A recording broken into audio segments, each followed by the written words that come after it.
ఈ వాక్యాన్ని మనం ధ్యానం చేస్తే క్రీస్తును నమ్ముకోవటము ద్వారా మనకు నీతి వస్తుంది. ఆ నీతికి కొన్ని సుగుణాలు ఉంటాయి. మీలో ఎంతమంది అత్తరాసలు చేశారు ఇంట్లో కదా? ఎంతమంది తిన్నారు అత్తరాసలు మీరు చేసుకున్నారు, మీరు తిన్నారు. కానీ పక్కింటోళ్ళు ఏమంటారు? మీ ఇంట్లో ఈరోజు స్పెషలా అని అడుగుతారు. కారణం ఏంటి?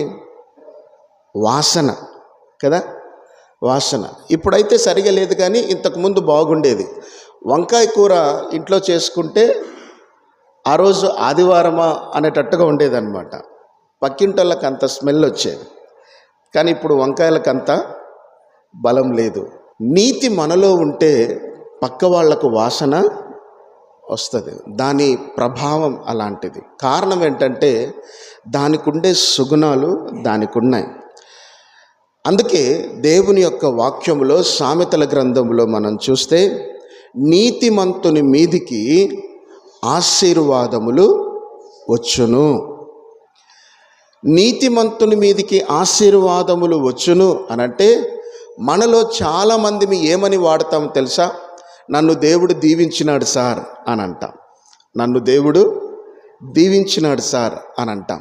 కానీ దేవుడు దీవించినాడని చెప్పుకునే మనకు దేవుని నీతి వెదజల్లే సువాసన కలిగే లక్షణాలు మాత్రం మనలో ఉన్నాయి అని మనం పక్క వాళ్లకు చెప్పలేము. అది వాళ్ళు చూడలేరు అన్నట్టుగా అయిపోయింది క్రైస్తవ జీవితం. చూడండి, మనం అనుకునే ఆశీర్వాదం, మనం చేసే భక్తి నీతిని ఆధారం చేసుకొని ఉండాలి. ఆ నీతి మన సొంత నీతి అయి ఉండకూడదు. మన సొంత నీతిని మన మైండ్తో ఇది చేస్తే ఇలా ఉంటుంది అని చెప్పి మనం అనుకొని మనం చేస్తే అది మనకు ఆశీర్వాదాన్ని తీసుకురాదు. నీతిమంతుడు తల మీదికి ఆశీర్వాదాలు తెచ్చుకుంటాడంట. అయితే దీన్ని రాసిన విధానం సామెతల గ్రంథం 10వ అధ్యాయం 6వ వచనం. నీతిమంతుని తల మీదికి ఆశీర్వాదములు వచ్చును. ఎందుకు వస్తాయి? ఎప్పుడైనా మీరు ఏ వాక్యం విన్నా నాకేంటి అనే ప్రశ్న ఉండాలి. ఎందుకు ఇలా జరిగింది అని బైబిల్లో మనం అడగాలి. బైబిల్లో ఏ వాక్యం నువ్వు చదువుకున్నా ఎందుకు ఇలా జరుగుతుంది అని బైబిల్ని అడగాలి. ఆ తర్వాత దీనివల్ల నాకేంటి దీవెన, నాకేంటి లాభం అని బైబిల్ను అడగాలి. ఈ 2 ప్రశ్నలు మనం వేసుకుంటే దేవుని యొక్క భక్తిలో మనం పెరగగలుగుతాం. చూడండి, నీతిమంతుని తల మీదికి ఆశీర్వాదములు వస్తాయి. ఎలా వస్తాయి, ఎందుకు వస్తాయి అని మనం ఆలోచన చేస్తే నీతిమంతుని జీవితంలో దేవుడు వారికి ఆశీర్వాదం ఇవ్వడానికి కారణాలను దేవుడు బైబిల్లో చాలా స్పష్టంగా చూపించాడు. చాలా విషయాలు రాశాను, కానీ పంచభూతాలు అని ఒక మాట బాగా నానుడి కదా. అలాగే చేతికి ఎన్ని వేళ్ళు ఉంటాయి? 5 వేళ్ళు ఉంటాయి. కాబట్టి ఈ 5 వేళ్లను చూపిస్తూ 5 లక్షణాలను మీ ముందు పెట్టాలని నేను ఆశపడుతూ ఉన్నాను.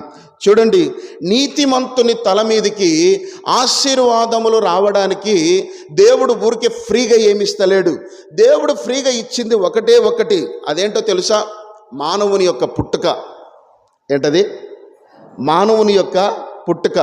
అది శరీర సంబంధమైన పుట్టుక కానీ రక్షణ సంబంధమైన పుట్టుక కానీ దేవుడు మానవునికి ఏ విధమైన క్వాలిఫికేషన్ చూడకుండా, ఏ విధమైనటువంటి అర్హతలు చూడకుండా, యోగ్యతలు చూడకుండా ఫ్రీగా ఇచ్చింది ఒకటి. అదేంటో తెలుసా? పుట్టుక. నీ ఆత్మ సంబంధమైన రక్షణ పుట్టుకైనా శరీర సంబంధమైన రక్షణ పుట్టుకైనా దేవుడు ఉచితంగా ఇచ్చాడు. నిన్ను అడగకుండా ఇచ్చాడు.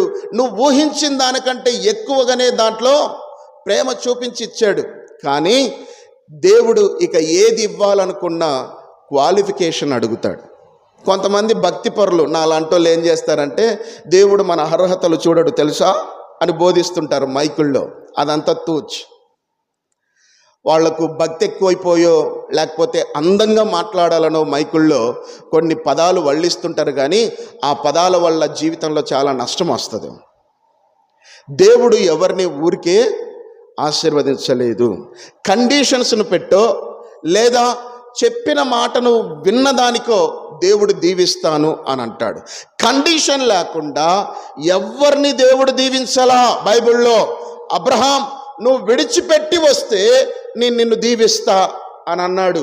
దావీదుకు సింహాలతో పోరాడితే గాని, ఎలుగుబంటితో పోరాడితే గాని, గొల్యాతుతో పోరాడితే గాని, సౌలుతో పోరాడితే గాని తన జీవితంలో సింహాసనం దొరకల. విత్తనము భూమిలో చచ్చిపోతేనే దాని వెంట ఫలాలు వస్తాయి. అలాగే నీతిమంతుని తల మీదకి ఊరికే ఆశీర్వాదాలు రావు. నువ్వు నిలువు మోకరించి ప్రార్థన చేసినంత మాత్రాన, వారానికి 2 రోజులు ఉపవాసాలు ఉన్నంత మాత్రాన దేవుని యొక్క నీతిలో బ్రతుకుతున్నాను అనుకుంటే అది తూచ్. నీవు నీతిమంతుడిగా దేవుని ఆశీర్వాదాలు పొందాలి అనంటే ఆ నీతికుండే సుగుణాలు నువ్వు బయటికి తీయాలి. ఆ సుగుణాలు నువ్వు లోకములో వెదజల్లాలి. అందులో మొదటి లక్షణం మనం చూస్తాం.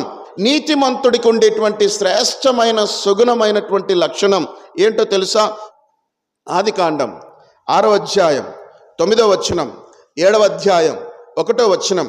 నోవహు నీతిమంతుడు, తన తరములో నిందారహితుడు. 7వ అధ్యాయం 1వ వచనం.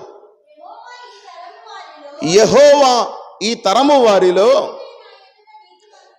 నీవు మాత్రమే నా ఎదుట నీతిమంతుడుగా ఉండుట చూచితిని. యెహోవా అంటున్నాడు ఏమని? ఈ తరములో నోవహు, నువ్వు ఒక్కడివే నాకు నీతిమంతుడివిగా కనపడుతున్నావు. ఈ స్టేట్మెంట్ దేవుడు ఎందుకు నోవహుకి ఇచ్చాడు? అంతకుముందు దేవుడికి కోపం ఉంది. దీని తర్వాత దేవుడు ఆ కోపాన్ని చూపించుకోవాలనుకుంటున్నాడు. మళ్ళీ చెప్తున్నాను, ఈ స్టేట్మెంట్కి ముందు దేవుడికి కోపం ఉంది. ఈ స్టేట్మెంట్ నోవహుకు చెప్పిన తర్వాత దేవుడు శిక్షించాలనుకుంటున్నాడు, నాశనం చేయాలనుకుంటున్నాడు. దేవుడు ప్రేమ గలవాడు అని చెప్పి మనము ఎలా పడితే అలా ఎటకారపు ఎకసెకలు చేస్తూ ఉంటాం. చర్చిలోనైనా ఇంట్లోనైనా చేతిలో బైబిల్ పట్టుకుంటాం, నోట్లో ప్రార్థన ఉంటుంది, ఆశీర్వాదం ఉంటుంది, అన్నీ చేస్తాం. కానీ మన జీవితంలో మనం అర్థం చేసుకునేది ఏంటంటే దేవుణ్ణి ఒక కోణములోనే చూసుకుంటాం, దేవుని వ్యక్తిత్వమును ఒకవైపే చూస్తాం. ఆయన ఏదో మరబొమ్మైనట్టు. దేవుడికి ప్రేమ ఎంత గొప్పదో దేవుడి యొక్క వ్యక్తిత్వాన్ని మనుషులతో పంచుకోవడానికి కూడా అంత ఇష్టం ఉంది ఆయనకు. మీరు ఆదికాండం 3వ అధ్యాయం 9వ వచనమో లేకపోతే 8వ వచనమో మీరు చదవగలిగితే ఏమంటాడు తెలుసా? చల్లటి పూటను ఆదాముతో దేవుడు మాట్లాడడానికి వచ్చాడట. ఎలా వచ్చాడు? చల్లటి పూట. చల్లటి టైం ఎప్పుడు ఉంటుంది? వేకువజామున చల్లని గాలి, చల్లని సమయం ఉంటుంది. 6 తర్వాత 7కు మధ్యలో చల్లని సమయం ఉంటుంది. ఇప్పుడు అంటున్నాడు చల్లని పూట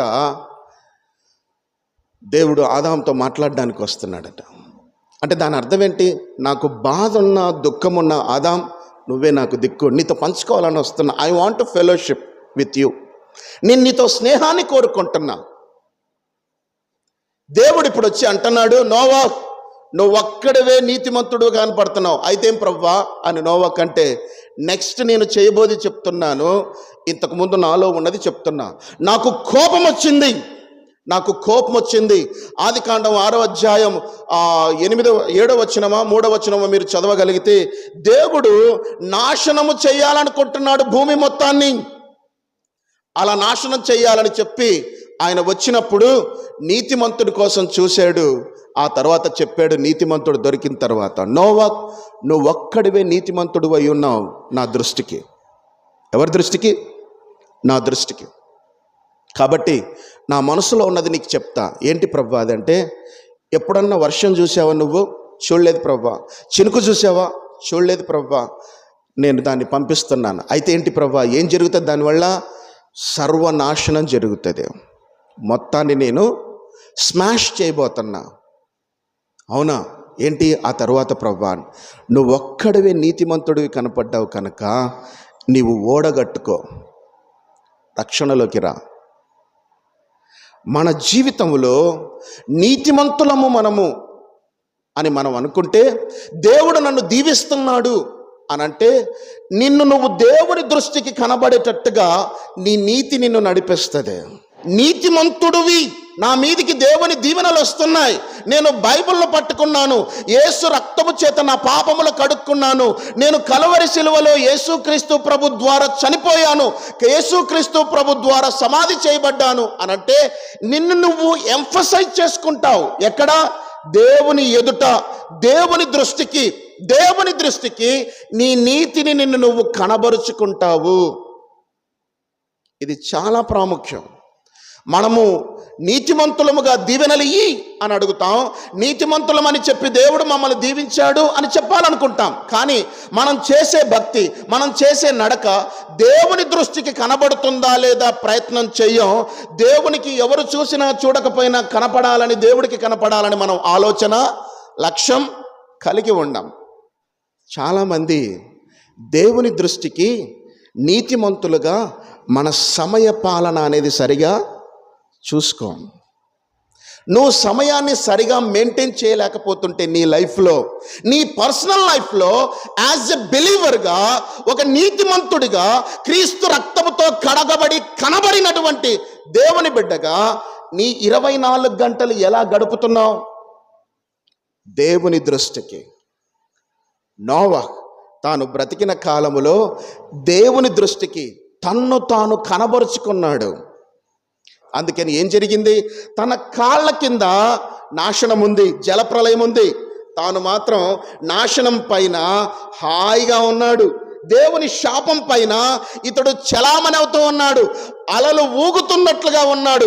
ఆదికాండం 1వ అధ్యాయం 2వ వచనం మీరు చదవగలిగితే, ఆది యందు దేవుడు ఆత్మస్వరూపుడై నీళ్లపైన జలములపైన అల్లాడుచుండెను అని ఉంటుంది. ఇప్పుడు నోవా జలముల పైన అల్లాడుచూ ఉన్నాడు అంటే అర్థం ఏంటి? దేవుని నీతి, దేవుని ఆత్మ అతనిలో ఉన్నది. ఇప్పుడు నీళ్లపైన అల్లాడుచున్న కుటుంబం ఆత్మ కలిగిన కుటుంబం, దేవుని నీతి కలిగిన కుటుంబం, దేవుని దృష్టికి నమ్మకంగా ఉన్న కుటుంబం. ఇప్పుడు జలముల పైన అల్లాడుచున్నది నోవా ఒక్కడే కాదు సుమా, కుటుంబం మొత్తం ఆత్మ కలిగిన కుటుంబముగా జలముల పైన అల్లాడుతున్నది. సిస్టర్స్, ఒకసారి మీరు వినాలి. నువ్వు మాత్రమే ముసుకేసుకొని కూర్చొని దేవుణ్ణి ఆరాధన చేసుకొని వెళ్ళిపోతే తగదు. నీ భర్త వస్తున్నాడో లేదో నువ్వు చూసుకోవాలి, నీ పిల్లలు వస్తున్నారో లేదో మీరు చూసుకోవాలి. నేను నీతిమంతురాలి సార్, నన్ను దేవుడు రక్షించాడు సార్, నా పిల్లలు మారలేదు సార్ అని సింపుల్గా డైలాగ్ కొట్టి పాస్టర్లతో ప్రార్థన చేయించుకుంటే కుదరదు. You should try to pray in the God's presence. దేవుని సన్నిధిలో నువ్వు ప్రార్థన చేయడం నేర్చుకో. ఈ భాగములో నీతిమంతుడుగా దేవుడికి తన్ను తాను కనబరుచుకున్నాడు. దానికి కారణం చేత ఏం జరిగింది? కుటుంబం అంతా జలముల పైన హాయిగా ప్రశాంతంగా దేవుడు నివసించినట్లుగా నివసిస్తున్నారు వాళ్ళు. దానికి మనం ఆదికాండం 1వ అధ్యాయంలో మనం చూస్తాం. చెల్లెళ్ళు రేపొద్దున పెళ్లిళ్ళు చేసుకోబోతున్నారా? తమ్ముళ్ళు రేపొద్దున పెళ్లిళ్ళు చేసుకోబోతున్నారా? గంతకు తగ్గ బొంత అన్నట్టుగా తల్లిదండ్రులు కట్టబెడితే కట్టుకోవద్దు. వాడు రక్షించబడ్డాడో లేదో చూడు, చర్చికి వెళ్తాడో లేదో చూడు, బాప్తిసం తీసుకున్నాడో లేదో చూడు, దేవుణ్ణి నమ్మి దేవుని కొరకు ప్రాణం పెట్టంట భక్తి చెయ్యాలని ఆశ కలిగి ఉందో లేదో చూడు. ఎవరిని పడితే వాళ్ళు పెళ్లి చేసుకుంటే నువ్వు జలముల పైన ఉండి వాళ్ళు జలముల కింద ఉంటే, నాశనములో ఉంటే నువ్వు ఆశీర్వదించబడినట్టు కాదు లెక్క. విలియం టిండేల్ అనేటువంటి దైవజనుడు ఒక మిషనరీగా ఆయన ఏం చేశాడో తెలుసా? దేవుని సన్నిధిలో తన్ను తాను దేవుని నీతికి కనబరుచుకొని చాలాసార్లు కష్టాలు పడ్డాడు, కానీ దేవుని దృష్టికి అతను నమ్మకంగా పనిచేశాడు. విలియం టిండేల్ ఆయన ఎలా చచ్చిపోయాడో తెలుసా? కొయ్యకు కట్టేసి నిప్పులు పెట్టి తగలబెడితే సజీవ దహనమయ్యాడు ఆయన. ఎందుకు సార్ అట్లా చచ్చిపోతున్నావు నువ్వు అని అడిగితే, బైబిల్ ప్రింట్ వేసినందుకు నేను చచ్చిపోతున్నాను సార్. మన కర్మ ఏంటో చెప్పనా? చాలా చెత్త కారణాలను బట్టి మనం దేవునికి దూరంగా ఉంటాం. కానీ ఇతను చచ్చిపోతున్నాడు. ఇతను చచ్చిపోవడానికి కారణం మూర్ఖుడు కాదు, దేవుని కోసం తన నీతిని దేవుని ముందు ప్రజెంట్ చేసి తన బాధ్యతగా సమాజంలో ఒక నీతిమంతుడు ఎలా ఉండాలో అది దేవుడు చూస్తుంటే దేవుడికి కనబరుచుకున్నాడు. నీతిమంతుని తల మీదికి ఆశీర్వాదాలు ఎలా వచ్చాయి? ఎందుకు వచ్చాయి? వాళ్ళు దేవుని దృష్టికే కనపడ్డారు. తమ భక్తిని దేవుని ఎదుట నిష్ఠగా చేసుకున్నారు. అందుకే నాశనం కాళ్ళ కింద ఉంది, నోవహు పైన అల్లాడాడు. అలా అల్లాడిన చోటు ఒకటి, దేవుని స్థానం. రాయబడి ఉంది ఆదికాండం 1:1-2 దేవుడు జలముల పైన అల్లాడుచుండెను. అదే జీవితం నోవహులో కనపడుతుంది. సో కనుక మొదటిది, నీ జీవితంలో దేవుని దృష్టికి కనబరుచుకోవాలన్న ఆసక్తి నీకు ఉంటే ఇలా పలుకుతావా? నోరు తెరిచి నేను పలికిస్తాను, ప్రభువా నేను నీ దృష్టికి నీతిమంతురాలిగా నీతిమంతుడిగా ఉండడానికి సహాయం చేయి. మన జీవితంలో అది చాలా అవసరం. దేవుని కళ్ళు నన్ను చూస్తున్నాయి, నేను దేవుని దృష్టికి నా నీతిని కనబరుచుకోవాలి. నువ్వు నీతిమంతుడు అయితే నువ్వు బ్యాలెన్స్డ్గా ఉంటావు, అన్నిట్లో దేవునికి కనబరుచుకుంటావు. విలియం టెండేల్ కేవలం దేవుని మొహం చూసి దేవుని ఎదుట అతను తన్ను తాను ప్రాణత్యాగం చేసుకున్నాడు. నువ్వు ఎవరికి కనపరుచుకుంటున్నావు నీ భక్తిని? కాబట్టి తల్లు 2 చేతులు జోడించి చెప్తున్నాను, తండ్రులు నా మాట వినండి. You are the responsible people. మీ మీద దేవుడు చాలా నమ్మకం, బాధ్యత కలిగి ఉన్నాడు. నువ్వు దేవుని దృష్టికి కనబరుచుకొని బ్రతకడానికి నేర్చుకో. నీ మీదికి ఆశీర్వాదాలను దేవుడు పంపాలని సిద్ధపడుతున్నాడు. నీ వల్ల అనేక మంది మారు మనసు పొందటానికి దేవుడు నిన్ను వాడుకోవాలని ఇష్టపడుతున్నాడు. మొదటిది అది, దేవుని దృష్టికి నీతిమంతుడు తన్ను తాను కనబరుచుకుంటాడు. రెండవది మనం చూడండి, చదువుతారా? ఆదికాండం 7:16 అప్పుడు ఓడలో ఎవరు మూసేశారు? యెహోవా మూసేశాడు. ఎవరిని? నోవహును. నోవహు, జలప్రలయం రాబోతుంది, అందరినీ పిలుచుకొచ్చుకో. ఎవరిని? సృష్టిలో ఒక్క జత, ఆడ మగ, పాముంటే పాము, కుందేలుంటే కుందేలు, నక్కుంటే నక్క, ప్రతి జాతిని తోలుకొచ్చుకో. ఈలో వేయి, అన్నిటినీ పంపిస్తా నేను. దేవుడు పంపించాడు. లోపలికి వెళ్ళిన తర్వాత తలుపు ఎవరేశారు?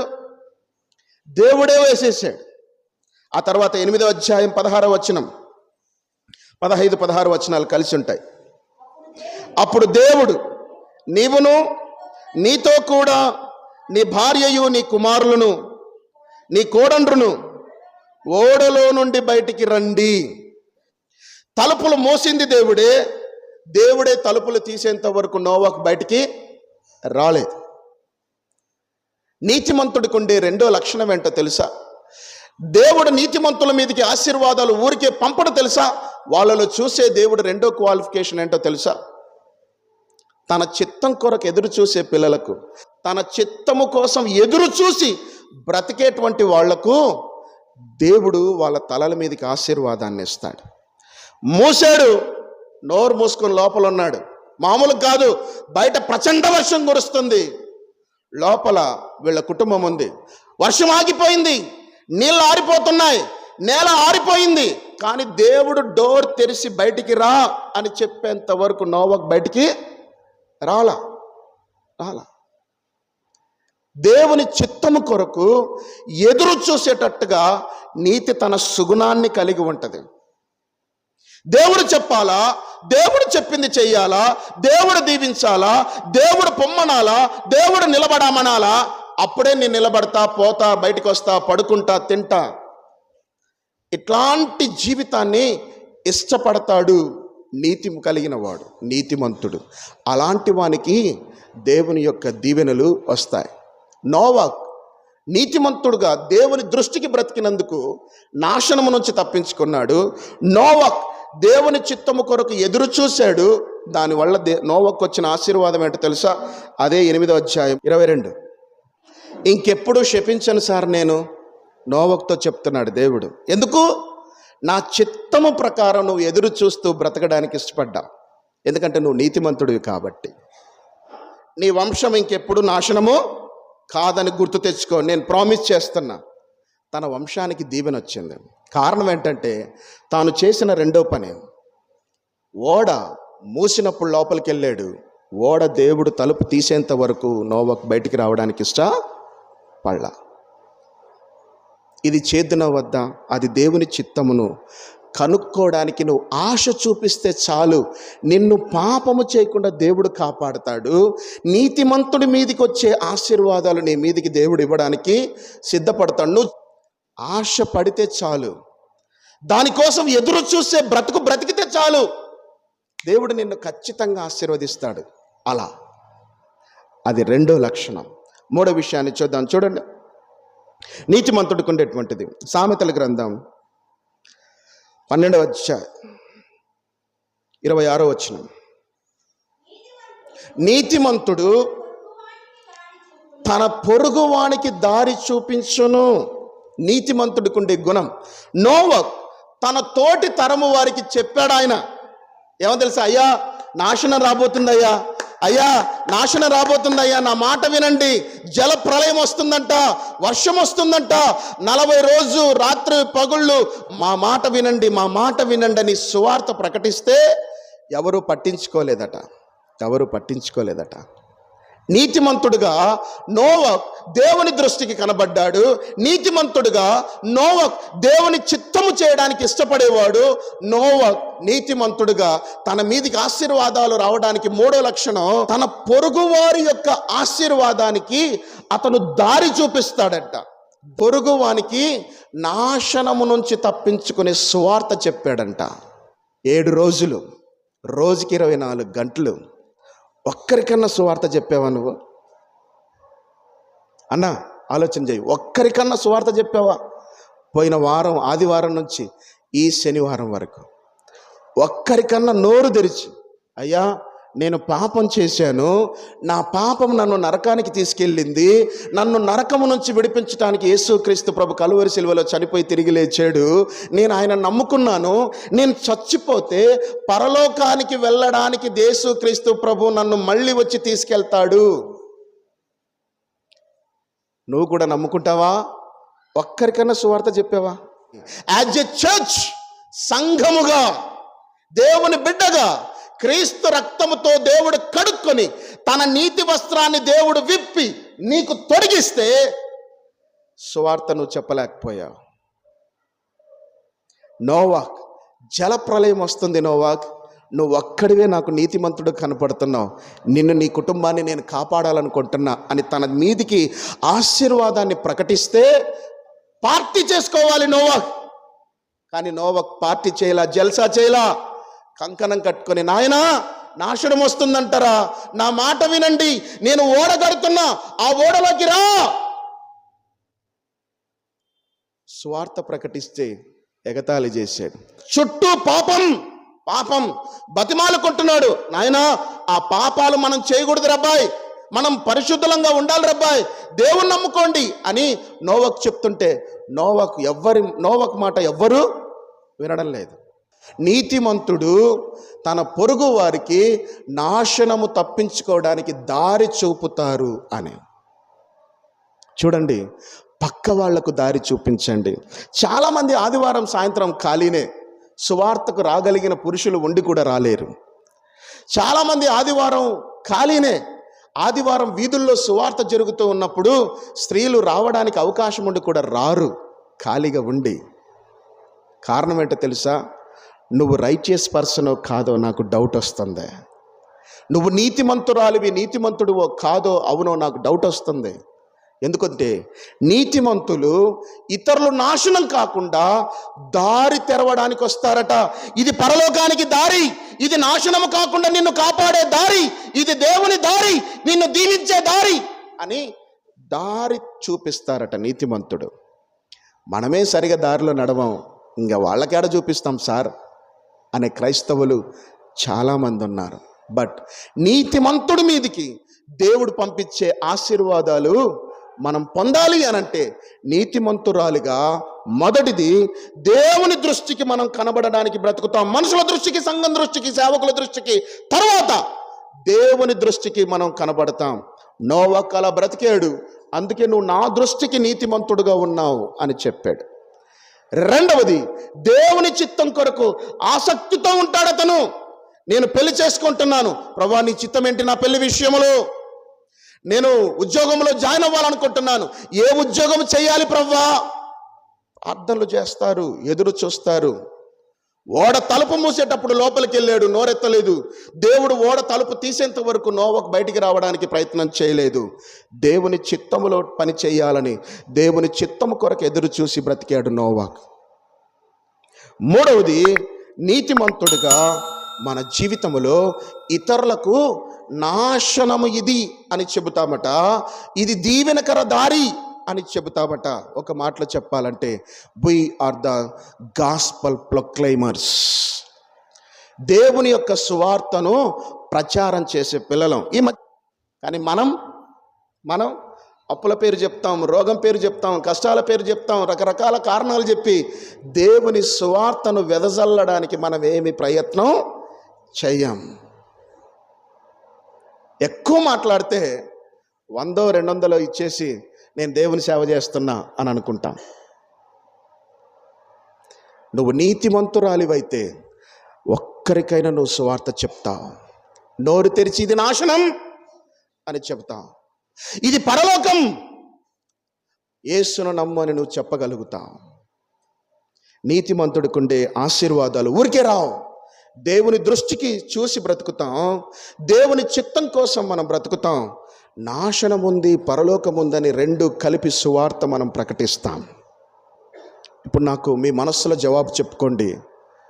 ఎంతమందికి ఒక్కసారైనా రోజుకు సువార్త చెప్పాలి, ఒక్కరికైనా చెప్పాలనే ఆలోచన వస్తుంది? 180 మందిమి మనము సువార్త పట్ల ఆలోచన కలిగి. ఒకవేళ అలా ఆలోచన మాకుంది సార్ అని మీరు అంటారా? మన సంఘం పరిచర్య చేయబట్టి 15 ఏళ్ళు అయింది.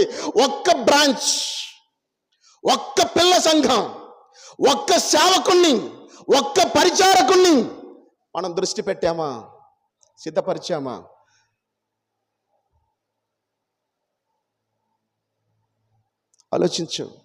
ఆలోచించు. నీకు సువార్త భారం ఉంది అని అంటే ఎన్ని పిల్లర్స్ ఉన్నాయి? 6 పిల్లర్స్ ఉన్నాయి. 6 పిల్లర్స్ గాను ఒక్క సంఘమైనా మనం పిల్లర్గా నిలబెట్టామా? నువ్వు సువార్త చెప్పింటే, సువార్తలో దేవుని శక్తి ఉన్నది.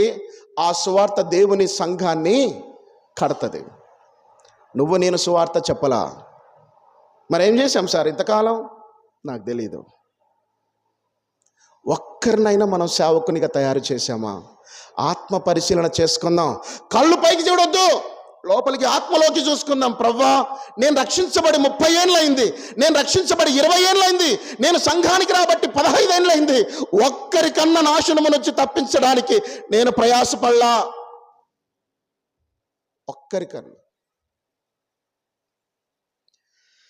2023 సంవత్సరం వాగ్దానం తీసుకున్నాం, మళ్ళీ 2024 సంవత్సరంలో వాగ్దానం తీసుకోబోతున్నాం.